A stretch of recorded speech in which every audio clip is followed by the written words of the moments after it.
o también llamado error en la ejecución, o también lo llaman error en el golpe, también algunos lo llaman así. ¿Bien? Y un tercer tipo es lo que se conoce como dolus generalis. ¿Bien? Error en persona está vinculado al elemento subjetivo. Y ahora van a ver por qué. ¿Ya? Error en persona u objeto, doctor. En este caso la acción, bien, tomando en cuenta la conducta de la gente, la acción recae sobre objeto o persona diferente. ¿Bien? Agente realiza la acción, pero esta recae sobre persona, vamos a ver, u objeto diferente. ¿Bien? Por ejemplo, que se contrate a un sicario y que solamente se le dé referencias físicas de una persona. ¿Bien? Referencias físicas nada más, no le doy una foto, no le doy nada. Referencias físicas, le doy un horario determinado, él sale a las 8 de la noche de su casa, va a la universidad. Referencia. ¿Bien? Llega el día de los hechos y mata, en vez de matar a Juan, mata a Luis. ¿Bien? Persona diferente. Doctores.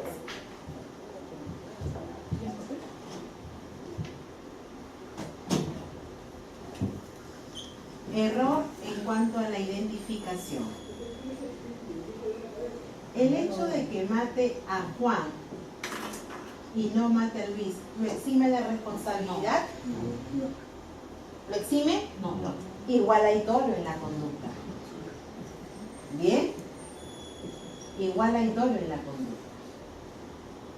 Segundo supuesto, aberratio ictus, error en la ejecución o en el golpe, la forma de ejecutar la acción. ¿Bien? El agente tiene plenamente identificado su objetivo, ¿bien? Pero quizá como tú tienes experiencia, al disparar cae sobre persona distinta.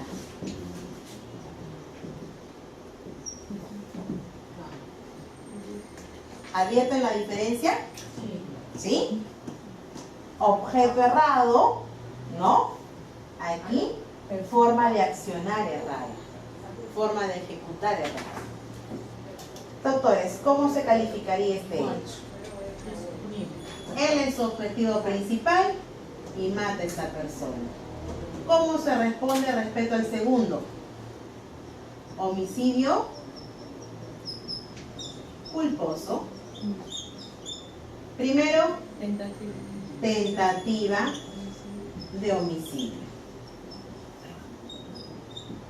Bien, igual está presente el elemento dolo y culpa en este caso. Bien, y culpa en este caso. Tercer supuesto, dolus generalis. Ese tercer supuesto, clasificación o tipo de error, doctores, casi siempre nos trae, y es necesario, una sumatoria de acciones. ¿Bien? Sumatoria de acciones en este tercer caso. ¿Bien? Por ejemplo,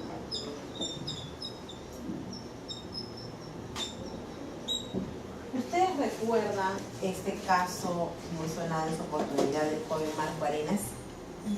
¿Recuerdan? Del joven que mató a su mamá, ¿no? Entonces, según la forma en la cual se dio a conocer este hecho, es que él estrangula a su mamá, ¿no? Viene, la agarra del cuello y la estrangula. En ese momento, bajo la creencia que la señora ya estaba muerta, hablan con la novia, según refiere, ¿no? Y deciden desaparecer el cuerpo. La llevan a un descampado y la queman a la señora, ¿no? El protocolo de necropsia determinó cuál fue la causa de muerte. ¿Estrangulamiento? No, la quemaron. La señora falleció con el segundo acto realizado. ¿Bien? La pregunta es, doctores, este muchachito. Bien. Acción 1, acción 2, posiblemente una tercera acción. Bien. Independientemente de qué acción trajo como consecuencia el resultado típico, ¿está exento de responsabilidad? ¿Está exento? Claro que no. Su conducta está direccionada por el dolo, doctores. ¿En qué sí puede marcar la diferencia y en qué sí va a ser relevante en la calificación jurídica? ¿No? Porque una cosa es que yo vaya a estrangular a una persona, pues bien puede ser calificado como homicidio simple, a que yo de repente sabiéndola viva, la queme. ¿Cierto? Yo no sabía que estaba pensando. Claro, no, pero hablamos ya de un supuesto aparte, ¿no? Ahí sí puede marcar la diferencia. Pero independientemente de eso, doctores, el saber qué número de acción trae como consecuencia el resultado típico no es relevante. El dolo igual está presente en la conducta de la gente. ¿Bien? Entonces, miren, son supuestos particulares vinculados también al ámbito subjetivo, pero que no los eximen de responsabilidad. ¿Bien? Sí variantes de repente en cuanto a la calificación, pero no están exentos de responsabilidad. ¿Ok, doctores? Bien, eso como elementos subjetivos, principales y adicionales como los elementos subjetivos trascendentes. ¿Alguna pregunta hasta aquí, doctores? ¿No? Quiero saber, ¿esto va en casos de culpabilidad o de anticulpabilidad? No, ese plano ya lo pasamos ya. Aquí estamos ya hablando de elementos subjetivos específicamente. Exacto. Dolo, culpa y elementos subjetivos trascendentes y formas particulares de error. Sí, doctor. Cuando se refiere a sumatoria de acciones, Que la gente muchas veces realiza varias acciones, pero tiene una falsa creencia de cuál de ellas trae como consecuencia el resultado típico. Eso es. Recordamos un caso, igual en su oportunidad, doctores, de una señora que tenía problemas con el esposo. Mucho tomaba el señor. Entonces, en su oportunidad vivían en una zona muy apartada, bastante rústica la casa que tenían. Y un día llega el señor bastante tomado, ¿no? Y empieza pues a insultar a la esposa en ese momento. Su mesa, la mesa que tenían ellos era una mesa, bueno, de tablita hecha, y los asientos que tenían eran las piedras, las rocas, ¿bien? Las rocas que uno a veces, ¿no? En el trabajo de faena que se hace. Una roca era su asiento. Entonces, en ese contexto de discusión que ellos estaban ahí en la casa, el señor se queda dormido. Se queda dormido, sentado ahí y se queda dormido. Al lado había otra roca un poco más pequeña, ¿bien? Que estaba sentada el señor. 4 de la mañana aproximadamente se levanta la señora ya a reclamarle pues al esposo, ¿no? Te tranquilizaste, ya dejaste de insultarme, todo lo demás. Y en ese interín que el señor está echado, la señora lo mueve y al moverlo, su cabeza va directamente a la roca que estaba al lado. Bien, empieza a convulsionar el señor y se queda tranquilo. Sí. Aparentemente murió. Bien, aparentemente. La señora se pone nerviosa, entra en un cuadro bastante de nerviosismo y en shock, que dice hay que desaparecer el cadáver, ¿no? Porque además ya murió, pues ya para qué lo quiero ya, entonces hay que desaparecer. Para mala o buena suerte del señor o de la señora, evalúen ustedes, este señor una semana antes a la espalda de su casa estaba trabajando un pozo, ¿bien? Y ya tenía más o menos 5 metros, 8 metros más o menos de altura ese pozo. ¿Ok? ¿Qué hace la señora ni corta ni perezosa? Lo lleva y manda el cuerpo ahí. Lo cubre de piedras y una semana después, doctores, encuentran el cadáver, ¿no? Porque ya es evidente, por el olor y demás, encuentran el cadáver y determinan que el señor no murió con la caída de la piedra, no murió al caer de asfixiado a la cabeza, sino que murió por asfixia. Murió por asfixia. Sumatoria de acciones, las hay, ¿no? Primera acción, quizá la caída que se dio, llevarlo a ese lugar, hacerlo caer al pozo, tapar con piedras en general. ¿Bien? Pero acá no importa, no es relevante cuáles de las acciones trae como consecuencia la muerte de la persona. Igual respondes penalmente, ¿no? Y mucho más reprochable todavía, porque acá la señora ni siquiera puede alegar un contexto de shock o de nervios, ¿no? Que creo que lo primero en mi sentido común me dice que si mi esposo cae, pues llamo y pido auxilio, pero no voy y lo entierro, ¿no? Mi sentido común, entonces mucho más reprochable. Pero puede que ya ella tenía por ahí. También estaba esperando. Reservando. Exacto, puede que también estaba esperando eso, pero bueno. Sumatoria de acciones, dolus generales. Bien, ¿hay dolo en la conducta de la gente? Quizá de primera cuenta no, porque no buscó la caída, obviamente, pero sí en la conducta posterior, ¿no? Sí. ¿Qué pasaría si la segunda acción no lo realiza ella, sino otra persona? Ahí ya también son principios de autor vinculados a imputación objetiva. Pasa. Y ahí tendría que excluirse responsabilidad en la medida que esté acreditado. Cuando el nexo causal es interrumpido por un tercero. Pasa. Me hace recordar de un caso en el cual, doctor, a una persona, una pareja de jóvenes entran en un contexto de agresión física y lo dejan malherido en la calle. Malherido, pero lo dejó en la calle. Pasan 2 ladronzuelos que estaban por el lugar y en ánimo de quitarle las pertenencias empiezan también a forcejear, utilizan un arma blanca y le causan lesiones y fallece.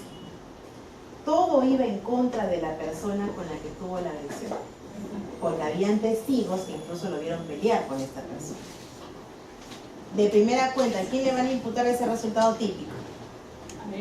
A él. En realidad, Pero sin embargo, el nexo causal fue interrumpido por esos ladrones. Este joven muere como consecuencia de la acción de los ladrones, no de este muchacho. Hay que acreditarlo y eso lo excluiría de responsabilidad. ¿Bien? Es un tema, en realidad son temas muy interesantes que están directamente vinculados a lo que es imputación objetiva y subjetiva, ¿no? Y hay principios de exclusión. ¿Bien? Ok, doctores. ¿Alguna pregunta sobre este tema? ¿No? Perfecto. Vamos a ver.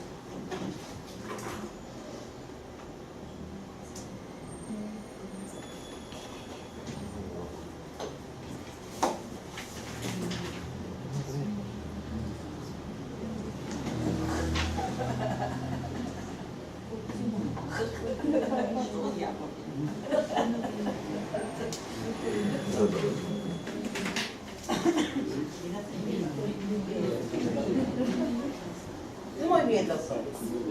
El siguiente tema que vamos a ver justamente son las penas. ¿Bien? Ya nos hemos adelantado un poquito hace un momento.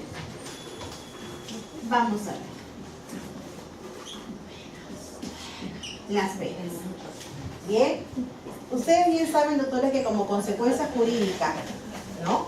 Como consecuencia jurídica del delito, podemos encontrar hasta 4 clases. ¿Bien?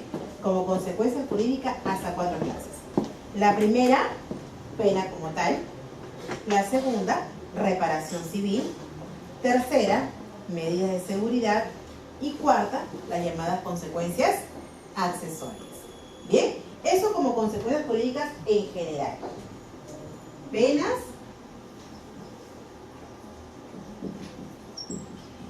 medidas de seguridad, reparación civil y consecuencias, a ver, doctores, accesorias. ¿Bien? En el caso de las penas, doctores, de manera general, vamos a ver que obedecen a criterios de responsabilidad como tal, ¿no? Aplicable únicamente a los llamados imputables. Bien, a los imputables. Y deriva como consecuencia de la responsabilidad. Mientras que las llamadas medidas de seguridad doctores, se aplican en función a la peligrosidad de la gente. Bien, a la peligrosidad de la gente. Y acá tenemos a los llamados inimputables.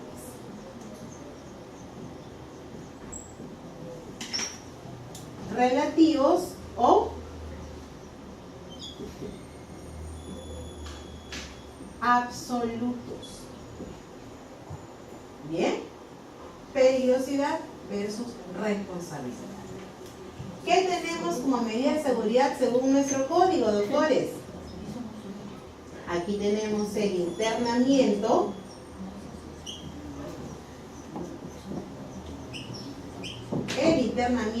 o el tratamiento ambulatorio.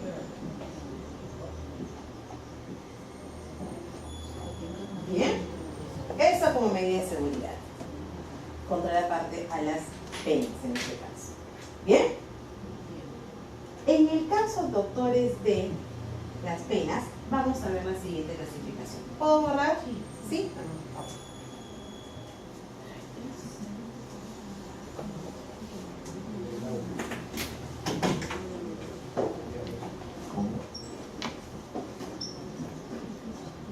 Bien. Según nuestro código penal tenemos la siguiente clasificación, doctores. La llamada pena privativa de libertad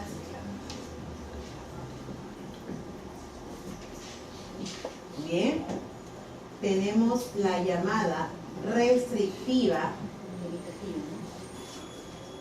la segunda restrictiva de libertad, la tercera limitativa de derechos y por último los llamados día. Bien. Privativa de libertad, restrictiva de libertad, limitativa de derecho y los días multa. En el caso de pena privativa de libertad, doctores, encontramos la llamada pena privativa temporal y la definitiva. Bien. La temporal, vamos a encontrar la duración en el artículo 29 del Código Penal. Lo señalamos al inicio de clase. Duración mínima, 2 días, máxima, 35 años. Bien. En el caso de la definitiva, hablamos de la llamada cadena perpetua, que tiene la posibilidad de una revisión. Pero las penas perpetuas es de 5 años. Las penas perpetuas son de 5 años en todo caso. Para la revisión. Y ahora incluso ya se habla de la aplicación de la conclusión anticipada y esa cadena perpetua se pueda convertir en 35 años. Hay jurisprudencia relativa, ¿no? Muy bien. Temporal definitiva como tal. Ahora, en cuanto a la forma de ejecución, doctores, esta puede ser efectiva como tal, lo cual implica necesariamente internamiento. Bien. O puede ser suspendida en ejecución, según los requisitos del artículo 57 del Código Penal. ¿Cuándo una pena tiene la posibilidad de ser suspendida, doctores? A ver, ¿cuándo?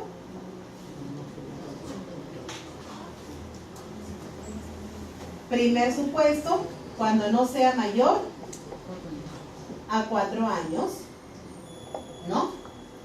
Segundo, no ser reincidente, no ser habitual Y por último, que haya un pronóstico favorable de conducta. ¿Es concurrentes o se necesita una más? Concurrentes. Por eso es que la mayoría cae en el tercer presupuesto o en el segundo. Bien. Menor de 4 años a menos, no reincidencia, no habitualidad y exista un pronóstico favorable de conducta. Que ese juez esté convencido que no vas a cometer otro delito. Bien. Ese es el ámbito subjetivo. Y ahí por eso es que muchos tienden a entrar, ¿no? Bien. Ahí cabe la posibilidad que sea una pena suspendida. De proceder esta, reglas de conducta aplicable. ¿Puede revocarse esta? ¿Una pena suspendida puede convertirse en efectiva? Sí. ¿Cuándo, doctores? Cuando incurre la regla de conducta. En primer lugar, o cuando haya comisión de nuevo delito doloso. O cuando no se cumplen las reglas de conducta. Bien. Eso en cuanto a la forma de ejecución, suspendida o efectiva. En cuanto a la pena restrictiva de libertad, doctores, antes teníamos dos. Teníamos aquí el caso de la expatriación y teníamos el caso de la expulsión de los extranjeros.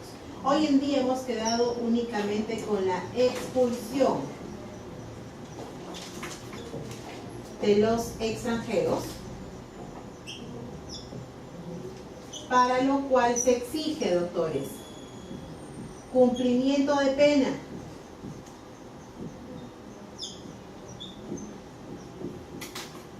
Bien, más pago de reparación civil. Bien, ya en el año 2009 se derogó la expatriación por significar o constituir una afectación a los derechos fundamentales. Bien, y a las principales convenciones que tenemos celebradas. En este caso, solamente vigente la expulsión de los extranjeros, que exige cumplimiento íntegro de pena de todas las que se hayan aplicado y el pago de la reparación civil. Bien. En el caso de limitativas de derechos tenemos lo siguiente, doctores. Perdón, cumplimiento de pena completa. Claro, la pena para el caso de expulsión. De todas las penas que se hayan impuesto, todas tienen que haber sido cumplidas. Si es una pena conjunta, perdón, Nada de goce de beneficio, tal delito, nada. no, cumplimiento íntegro de pena. Bien. ¿Cuáles tenemos a ver como limitativas de derechos, doctores? En primer lugar, el llamado servicio comunitario. En segundo lugar tenemos la limitación de días libres. Y en tercer lugar tenemos inhabilitación.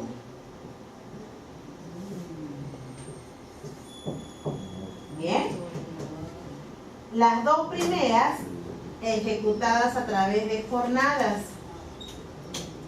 Y de ello se encargan las querencias del Poder Judicial a través de los centros especializados y que estén autorizados para ello. Bien, en el caso de la inhabilitación, doctores, y como bien sabemos, implica una suspensión,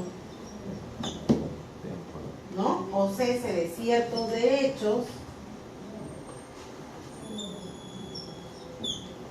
civiles, políticos, económicos. Bien, suspensión de derechos. Esta puede ser principal o puede ser accesoria. Bien, a su vez tiene una duración que puede ser temporal o puede ser definitiva, doctores. Bien. por regla de carácter temporal, hoy en día con una duración máxima de 10 años. Bien, hoy en día máximo 10 años. Y si fuera definitiva, bueno, tal cual lo dice el nombre, ¿no? Por excepción, ya de manera definitiva. Todas en función al artículo 36 del Código Penal. Ahora, hay una exigencia así en torno a la ejecución de la inhabilitación y incluso del mandato que se haga. Que cuando se disponga la medida de la inhabilitación, doctores, esta o el derecho que se afecte tiene que guardar vinculación directa, ¿bien?, con el delito que se quiere prevenir. ¿Por qué les hago la mención? Porque muchas veces pasa de que, claro, como tienen ustedes un listado según el artículo 36, pues al azar, ¿no? Al azar, así no tenga vinculación directa con el derecho que es materia de proceso. Bien, si por ejemplo yo tengo una persona que tiene posesión de un arma de fuego con licencia, pero cuando toma alcohol o cuando consume drogas se torna violento y dispara por doquier y ya ha causado lesiones en varias oportunidades, ¿qué es lo que como juez me correspondería? Si declaro que va a ser conjunta, por pena conjunta, la inhabilitación. ¿Qué derecho principal se suspendería de manera definitiva o temporal? Respecto a la licencia, respecto a la posesión de armas. Bien, a lo que vamos, doctores, es que cuando se ordene la medida de inhabilitación, reitero esto, bien, la medida que se imponga, el derecho que se afecte guarde estrecha relación con el delito que es materia de proceso. Bien, tomando en cuenta y como referencia el artículo 36. ¿Ok, doctores? Casi siempre ustedes verán que la medida o la pena, de inhabilitación es un resultado de una infracción de deber, ¿no? Está directamente vinculado, si más aún, a aquellos delitos que traen como consecuencia infracción de deberes. Bien, van de la mano y casi siempre, bueno, se toma como una pena conjunta a la pena privativa de libertad. Bien, por último, en esa clasificación, doctores, tenemos los llamados días multa, que también tiene carácter de pena, solamente que tiene naturaleza de sanción pecuniaria. Bien, de sanción pecuniaria, que equivale, y el juez tiene que ordenarlo según resolución, doctores, y tiene este parámetro. En este caso, no menos del 25% ni más del 50% de tu ingreso promedio diario. El valor de cada día multa tiene que estar declarado expresamente, señalado expresamente en la sentencia. ¿Bien? En la sentencia. No menos del 25% ni más del 50% de tu ingreso promedio diario. Ese es tu marco de referencia. ¿Bien? Es tu marco de referencia. Ahora, doctores, eso como clasificación de penas. Complementariamente a esto, ustedes saben que hoy en día, doctores, específicamente por la pena privativa de libertad, hay una serie de criterios y factores a tomar en cuenta, ¿no? Tan es así que hoy en día, desde el año 2013, tenemos una ley ya vigente, que es la ley 30.076, que justamente trae y pone en vigencia el llamado sistema de tercios de pena. Bien, eso de manera complementaria.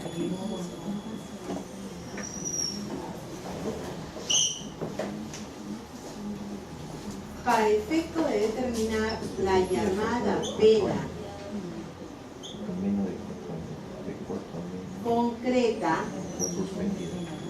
concreta, doctores, bien, hoy en día ya tenemos vigente la ley 30.076, que regula lo que se conoce como el sistema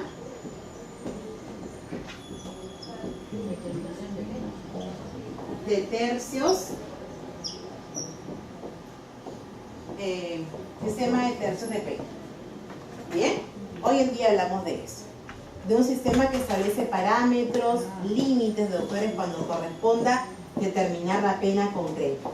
Bien, complementariamente a eso y aunado a que nuestro Código Penal, doctores, regula los llamados criterios de graduación de pena o determinación de la pena.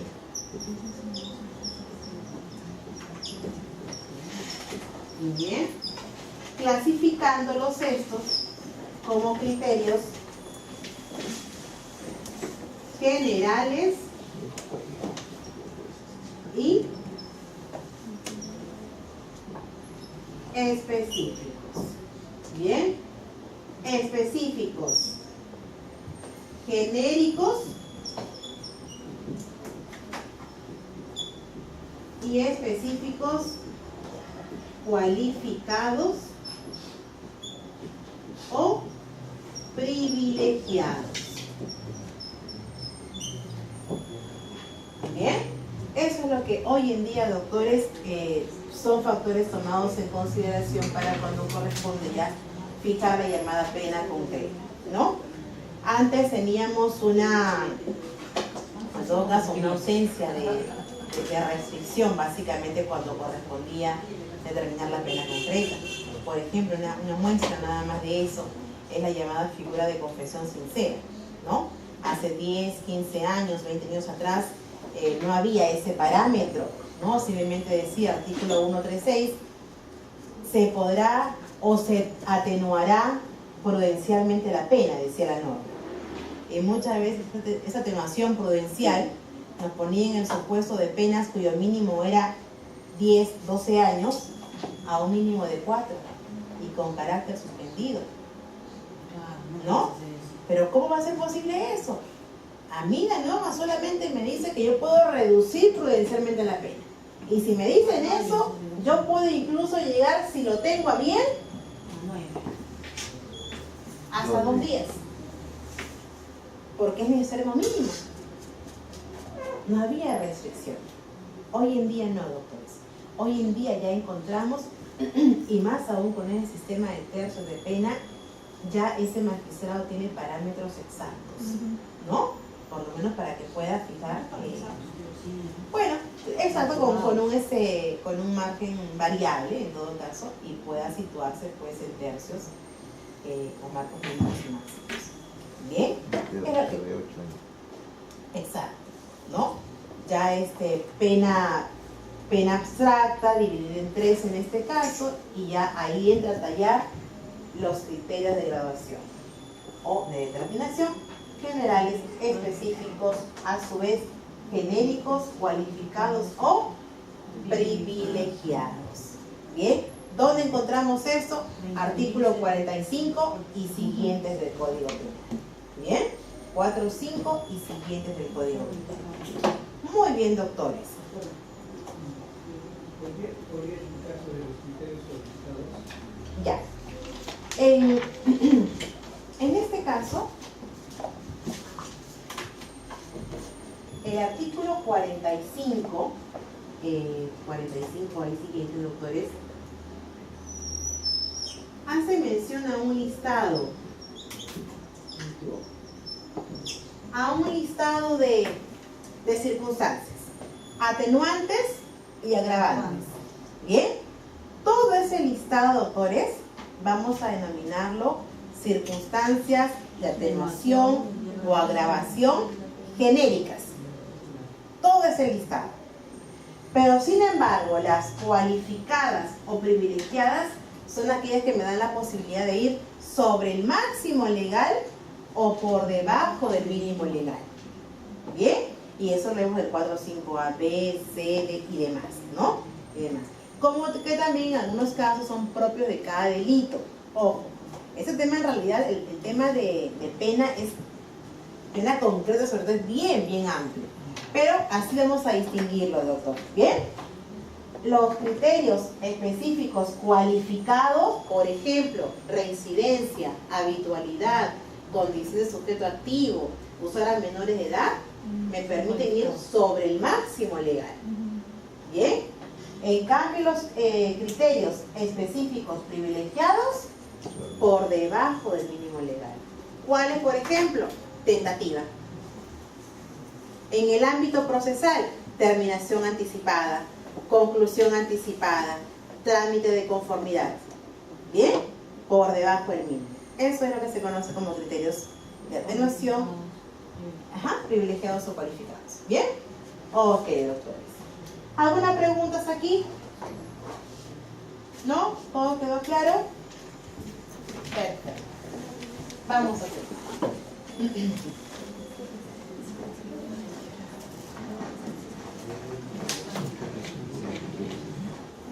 Una de las consecuencias adicionales, doctores,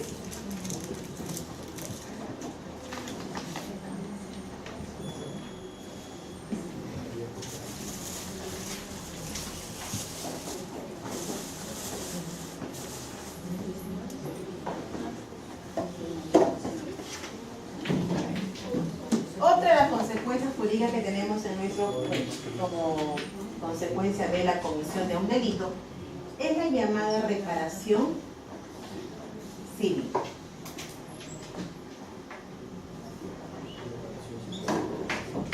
Bien. Otra consecuencia jurídica es la llamada reparación civil. En este caso, doctores, el concepto de reparación, según el artículo 94, también, comprende dos subconceptos. ¿Bien? La reparación de dos subconceptos. En este caso, en primer lugar, ¿qué debe justificar o qué debe comprender la reparación civil? El resarcimiento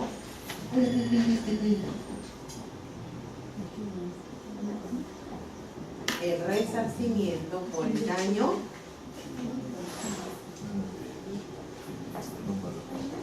causado, ¿cierto?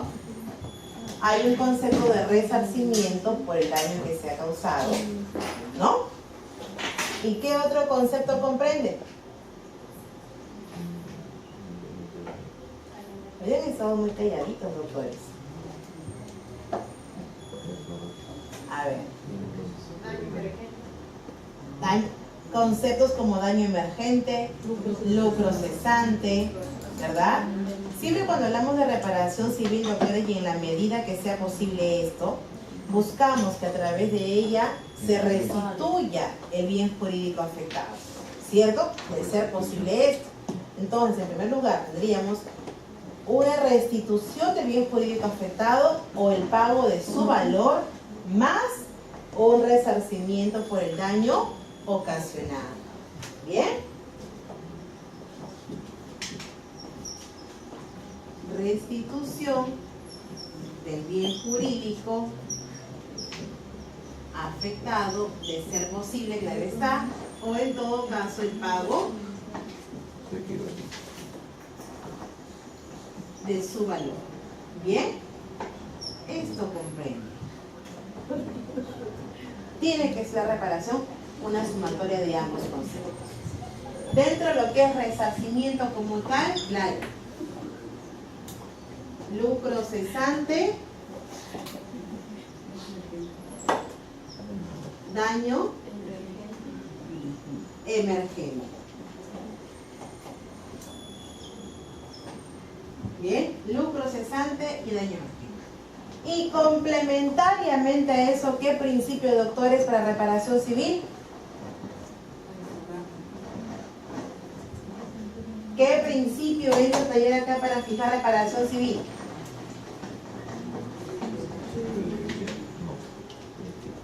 El principio de proporcionalidad, doctores. Bien, cuando nos corresponda determinar reparación civil, hablamos directamente del principio de proporcionalidad. ¿Proporcional a qué? Al daño que se ha causado. Al daño que se ha causado. Bien.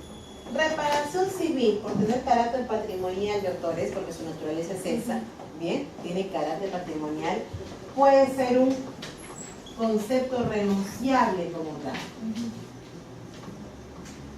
Yo puedo renunciar a ese concepto.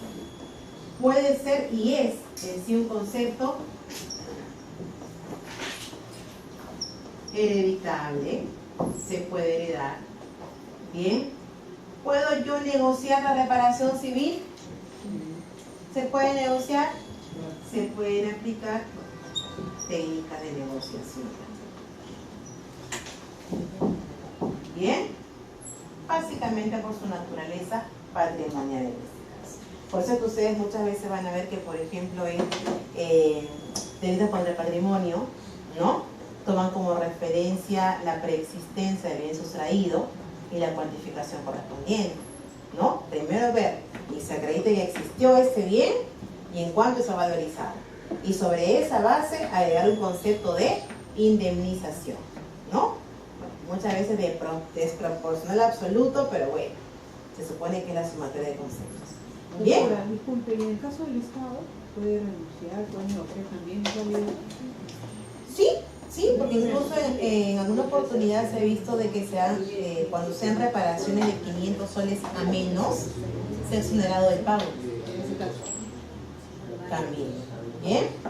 Ahora, doctores, claro está que en los delitos de afectación o de resultado como tal, podemos ver materializado, en concreto, ¿no?, qué se justifica con el pago de reparación civil.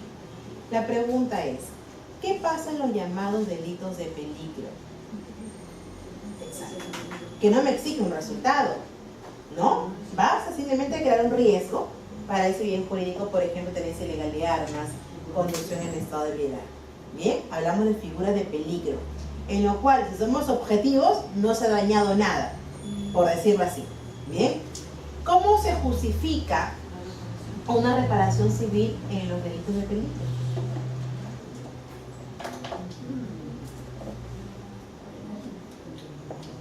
Y es por esa que posiblemente puede causar. Es por esa razón que muchas veces vamos a ver, el riesgo que ha puesto el bien jurídico. por un lado, el riesgo que ha creado para ese bien jurídico, pero sobre todo de que con esa conducta punible estás promoviendo todo el aparato estatal. Estás de que procuradores se hagan cargo de un proceso, ¿no? Entonces, si bien es cierto, pueden ser conductas menos reprochables, por decirlo así, ¿verdad? Pero estás ya estás promoviendo en realidad todo el sistema judicial.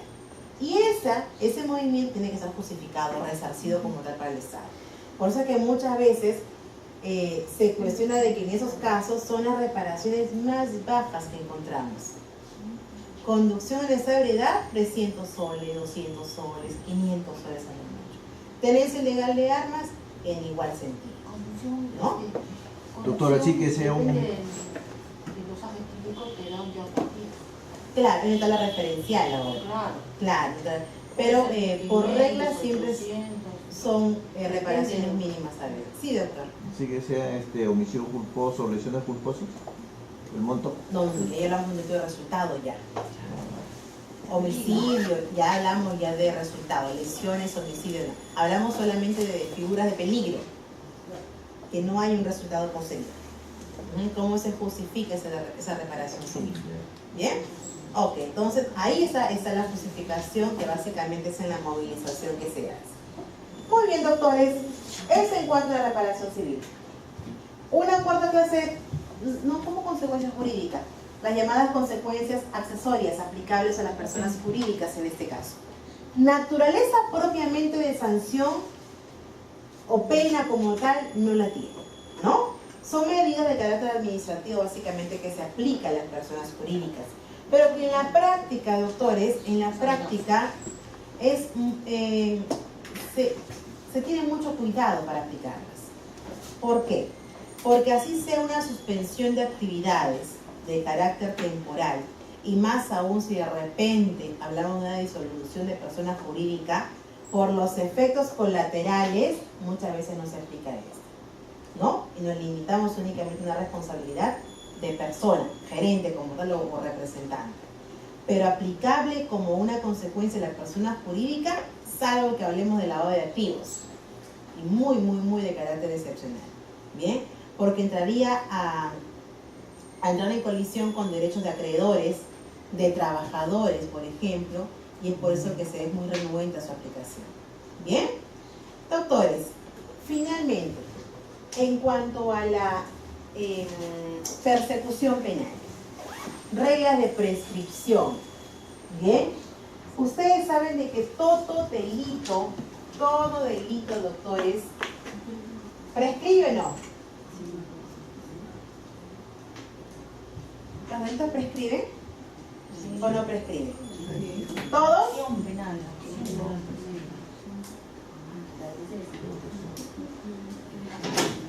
Aquí estamos hablando directamente de acción penal, ¿no? Como derecho, en este caso, de la parte afectada por un delito.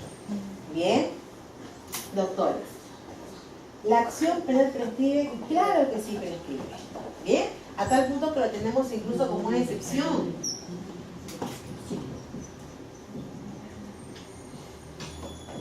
¿Bien? Lo tenemos como una excepción. Doctores, nuestro código prevé, en cuanto a la prescripción, que básicamente es la extinción del derecho a la acción penal como tal, la persecución básicamente del delito, establece dos plazos. El llamado plazo ordinario de prescripción,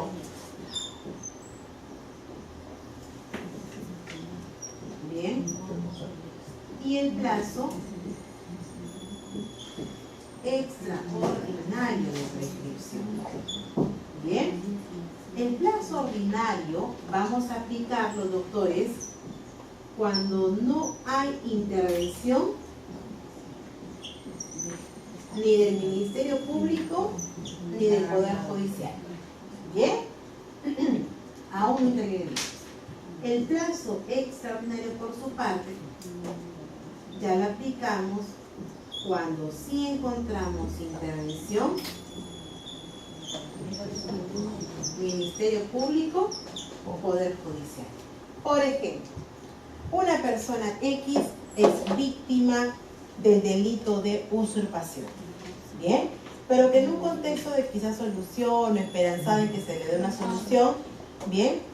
No denuncia su oportunidad, no lo hace porque dice de repente la persona se va a dar cuenta, que sé yo, ¿no? Entonces, tenemos una solución, posiblemente, no lo denuncia. Pasan años y después que la persona sigue en posesión sin ánimo de solución. ¿Bien? Y decide denunciar el hecho. ¿Qué plazo aplicamos en este caso, doctor? El ordinario, porque no encontramos a una intervención, ni siquiera puesta a conocimiento de la autoridad, ¿no? Aquí el equivalente es, doctores, la pena máxima del delito. ¿Bien? La pena máxima del delito es el plazo que tiene para ejercer la acción penal como tal. Mientras que el plazo extraordinario equivale a la pena máxima más la mitad. ¿Bien? Porque esa responsabilidad ya no es imputable, en este caso al accionante, sino al sistema como tal. ¿Bien?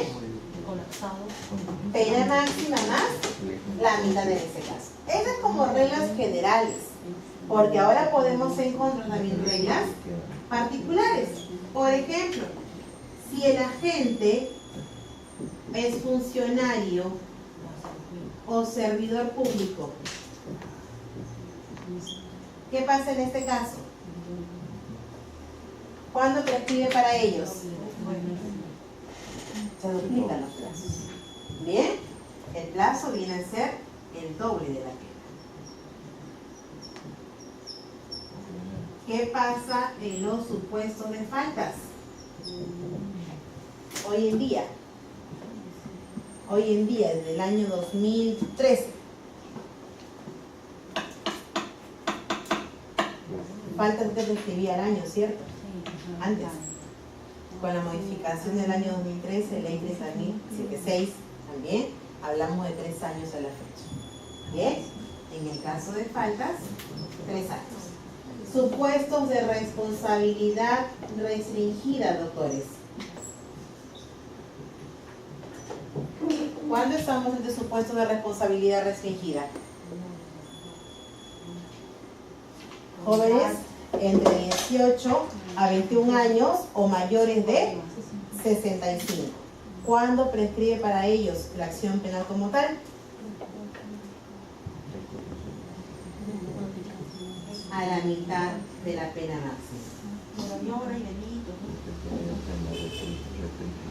Bien, si la pena máxima es 10 años para estos supuestos, a los 5. Bien, supuesto de responsabilidad. Estas ya son reglas particulares, doctores, a la general, que es el caso ordinario más el extraordinario. Bien, más el extraordinario. La pena prescribe como tal, doctores, eso como forma de ejercicio de la acción, o sea, en cuanto a la persecución penal. Ya me sentenciaron, ya tengo una sentencia, ¿bien? Pero estoy como nueva vida, nunca aparecí. ¿Prescribe también la forma de ejecución en cuanto a la pena? La pena ya impuesta, ¿prescribe, doctores? La pena ya impuesta, ¿prescribe? Me sentenciaron, por ejemplo, por delito de hurto, me sentenciaron a 4 años de pena privativa efectiva. ¿Bien? Y ya aparezco al 5º año.